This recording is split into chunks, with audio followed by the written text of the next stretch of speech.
नमस्कार.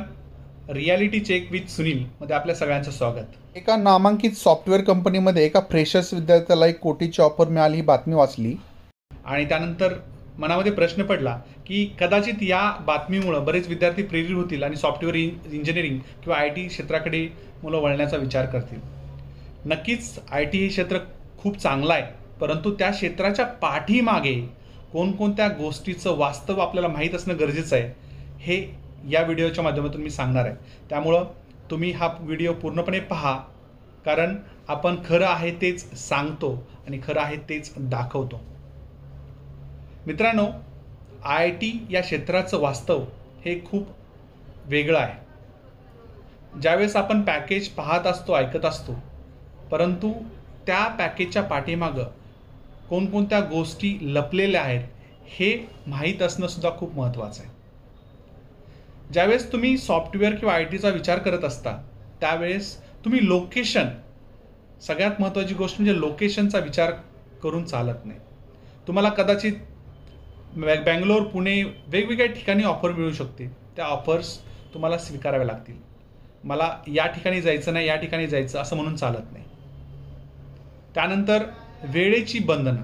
बऱ्याच वेळा असं असतं की आपली मानसिकता असते की मला 9 ते 6च काम करायचा जॉब असायला पाहिजे किंवा मी 9 ते 6च काम करणार. परंतु ITचं क्षेत्र असं आहे ज्यामध्ये तुम्हाला वेळेची मर्यादा नसते.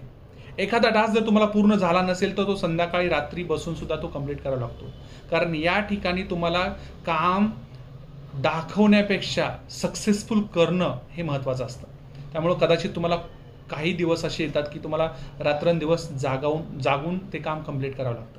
ही सगळ्यात महत्त्वाची दुसरी गोष्ट आणि त्याची मानसिकता असणं गरजेचं आहे. तिसरी महत्त्वाची गोष्ट, तुम्हाला एखादा प्रोजेक्ट दिला आणि कदाचित तो प्रोजेक्ट तुम्ही शिकलेल्या टेक्नॉलॉजीमध्ये असेलच असं नाही. त्यामुळं कंटिन्युअस लर्निंग हा एक महत्त्वाचा पॉईंट, तुम्हाला तुमची या गोष्टीची सुद्धा मानसिकता असणं गरजेचं आहे. तुम्हाला कंटिन्युअसली शिकावं लागतं. नवीन टेक्नॉलॉजी 2-3 वर्षानंतर बदलत असतात, त्या तुम्हाला शिकाव्या लागतात.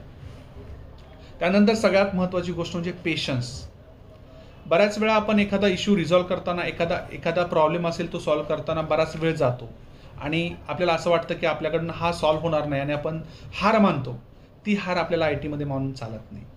तासोन तास बसून एखादा इश्यू तुम्हाला रिझॉल्व्ह करावा लागतो आणि तेवढा पेशन्स तुमच्यामध्ये असणं गरजेचं आहे. या सगळ्या गोष्टींच्या बरोबरच तुमची हेल्थसुद्धा महत्त्वाची आहे.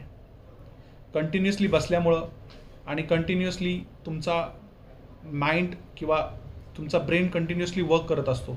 त्यामुळं कदाचित तुमची हेल्थचे प्रॉब्लेम्स येऊ शकतात. त्या हेल्थचे प्रॉब्लेम येऊ नयेत म्हणून त्या दृष्टीनं तुम्ही प्रयत्न करणं गरजेचं आहे. एक्झरसाइज, व्यायाम करणं गरजेचं आहे. ह्या सगळ्या मानसिकतेचा आपण विचार करायला पाहिजे आणि त्या सगळ्या मानसिकतेमध्ये आपण जर बसत असेल तर आपण नक्कीच सॉफ्टवेअर हे फील्ड निवडू शकता.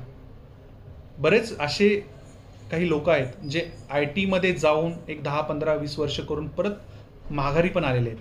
कारण मित्र, पैसा महत्त्वाचा आहे, परंतु काही मोमेंटला आपलं घर झालं, आपलं गाडी झाली, आपली मुलं सेटल झाली, त्यानंतर प्रत्येकाला गरज असते म्हणजे मानसिक समाधानाची किंवा शांतीची. ते मिळवण्यासाठी बरीच लोक परत ITमधून वेगळ्या क्षेत्राकडे येतात. ही खरी रियालिटी आहे. धन्यवाद. मी असेच व्हिडिओ बनवणार आहे जेणेकरून तुम्हाला नक्कीच वेगवेगळ्या क्षेत्राचा रियालिटी चेक मिळेल. आपण हे सर्व व्हिडिओ पहा आणि इतरांनाही शेअर करा. धन्यवाद.